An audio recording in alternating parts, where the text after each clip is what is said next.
Our Tracy Wolfson got a chance to sit down with her teammate and lead NFL on CBS analyst Tony Romo to reflect on his first season in the broadcast booth and some of the adjustments that he has had to make.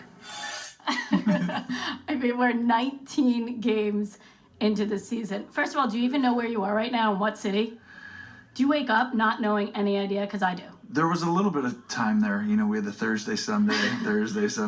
And so I definitely went to the wrong floor on the hotel room a bunch of times. You know, I'm on 11. What's going on? My key didn't work. I literally went to one time. I was like, I'm on the wrong floor. How about learning the teams? It's not like you had a chance to watch so many of these teams.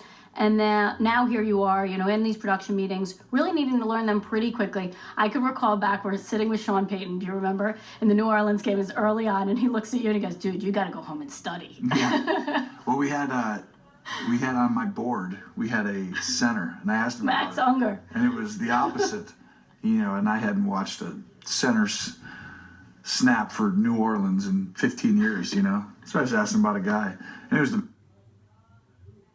what are you doing? That's not even our center. He's like, I know, I wanted to ask you about your backup center. You're not going to know everything about each team. I really feel like when you know football, I mean, it's not that hard. Like, the funny thing is these coaches, they don't always know what you know. And it's the same with me. I'm trying to learn what they know and know it. And, you know, I'm kind of a junkie with it. And so I just like... kind of. When they can as well. Kind of a junkie. Yeah. I definitely studied football and watched it and know it decently, so. Do you miss it? Playing? Yeah. I think you always want to, you know, be playing the game, but at the same time, it feels good to be doing something else that I'm passionate about, that I'm excited about.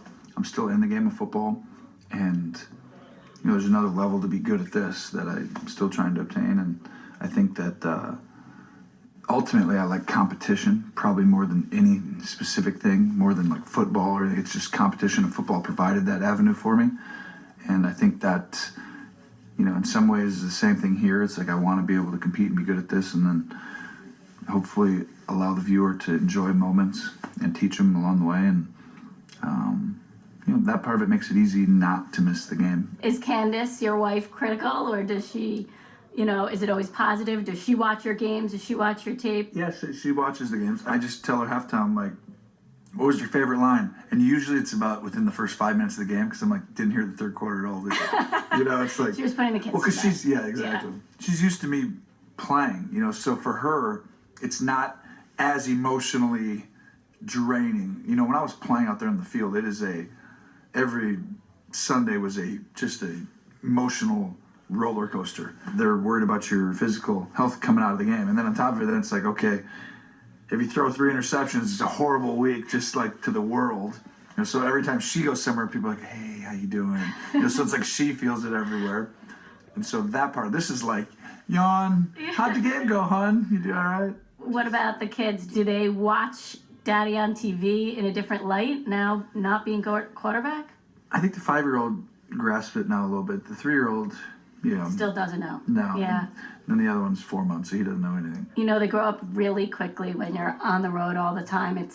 That's the toughest thing I find is, you know, saying goodbye every time you have to, you know, get on the road. Yeah, and that's why you work so hard to get home, and you come in, if you're lucky enough to drive them to school or do something on Friday morning, you always do that, and I think that's incredible because I think kids remember that stuff. Do you read the clippings? Do you go through Twitter? I know you're big on Instagram. Do you focus on all that? When you play quarterback, it's like you're going to get hit with everything. When you're playing great, you're the greatest thing ever. When you're playing bad, you're the worst thing ever, and you stink. And so I've always said the whole key is never to allow that to affect your preparation or play either way. Professionals just go out and do what they're supposed to do and improve and continue to get better, regardless of circumstance of what's going on around you. And, you know, amateurs go through these big old swings. Some people are going to like you, some people aren't. You're not going to please everybody. It's just the world we live in, and it's just human beings. Having fun? Oh, yeah, it's been a blast. Awesome. Because of you, come on. Love having you. Nice job. Been great.